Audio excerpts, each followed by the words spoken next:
So now, okay, this is a movie review. It's something that I thought I would look at. It's on Netflix. Jennifer Lopez, the Lord of the Rings herself. Kuna mtu ameolewa kushinda huyo mama. Anyway, there's this movie Atlas on Netflix. That's a thing there. What is this? Close. Good morning, Atlas. IMDb. Time to wake up. Come I'm awake. on. Yes. Pauline. That's what that's that. So that's Atlas. It's on Netflix. I watched it.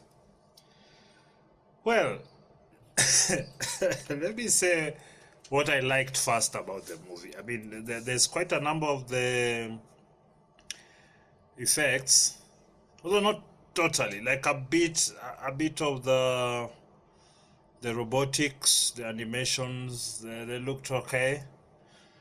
Well, she still looks good.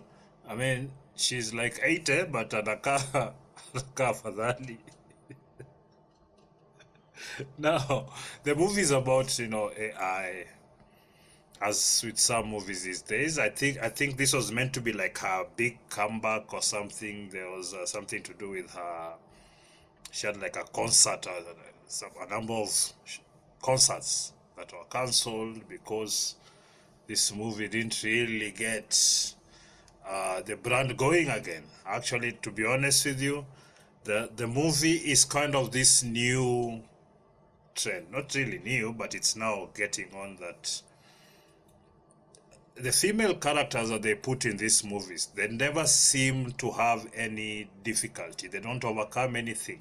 So they come off as very superficial, very paper thin in terms of character. So like you start a movie and the person involved, the person involved is very perfect. She's the smartest, knows everything. Her only problem seems to be that she doesn't understand just how great she is in general.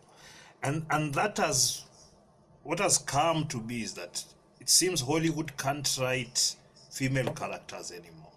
It seems that the female characters they put for us are basically what feminists think a woman should be.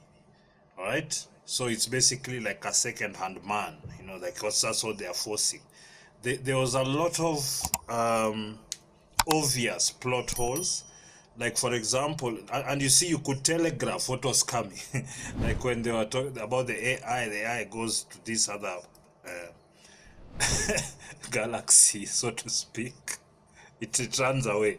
Like it runs away. There's a time where basically the movies, the AI was built by her mother, and then it went rogue, then destroyed everything, and then now it's her, like she's as smart as her mother, if not more. So right now her work is to go and try and overcome this because the AI did bad things, blah blah blah. So the AI escape, even the entire premise of the AI escaping to the other galaxy, Andromeda. the entire because if you have to know just how long the distance is between these galaxies, the way they brush over it in these stories these days. Just shot into the sky and went to. It takes basically millions of years, unless you're trying to use other physics, wormholes, nini. But there's no real explanation, and then it's gone to that planet to plan, and then actually when it's going to the planet, it tells you that it's going to the planet, he'll be back. And then there is this character, the black character they've put on there, who seems one way or another seems to be. Let me just play this trailer. It goes on in the back as we continue to talk. So there's that. So the guy that seems to make very dumb decisions for the position that he's in, and there's also a lot of stupid decisions for the technology that there is it's a weird thing where they try to shoehorn everything, try to make it like more girl power, than like without giving somebody the chance to walk that experience, go through it, and actually see them develop character development. Hiyo unasikiaga. So here you already find someone who's perfect, just that as they are going on with it, the relationship she has with the she has this AI. If you can see this one, this thing has an AI in it. Somehow you have to get, connected together for that to, to work perfectly, and then she doesn't trust AI. So there was a lot of convoluted little subplots and whatnot that didn't add up, because they are trying to make her perfect and she can't be defeated, and if she's defeated it's because of the terrible man or whoever, incompetent man, or whatever the reason may be. And the way she gets the piece of information that, oh no, now I know where the person is, it's so contrived. It is so like it doesn't, because they've been waiting for, is it 30 years or something, for this information to find it, and the way she finds it is so easy, doesn't really lend to a deeper story or a deeper understanding how smart she is. Just that she's smart, so there's nothing that can stop her. So that creates for very weak characters, it creates for very shallow characters, and the plot line and it was just a mess. And it seems Hollywood can't write women characters anymore. I mean, it's also because a lot of these what do you call, action flicks are failing. It should tell you that really, like, look at how Barbie did. The Barbie, the movie, it made $1 billion plus. I think it was the most successful movie last year. Especially, they knew what women wanted to see, and they showed them. Now, what they're trying to do is insist that women also like action as much as men. So they are creating a lot of very expensive franchises. For example, this movie, this Atlas, cost $100 million. $100 million.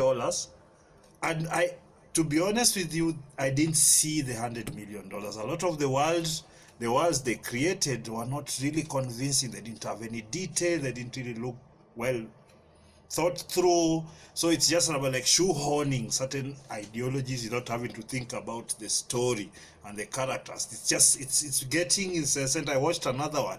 Was it called Acolyte? Yeah, it's one of these Star Wars things. It's a series that's just come out. I've watched an episode. It's the same problem. So anyway, that's my review of Atlas. It's not, I have to be honest with you, it's not a very good movie. Yeah, the story is weak. Jennifer Lopez, well, she's mid. I'm telling you, after you finish this movie, maybe 2 hours in, you wouldn't remember. You wouldn't remember the plot. You wouldn't remember most of the things that happen in it. Otherwise,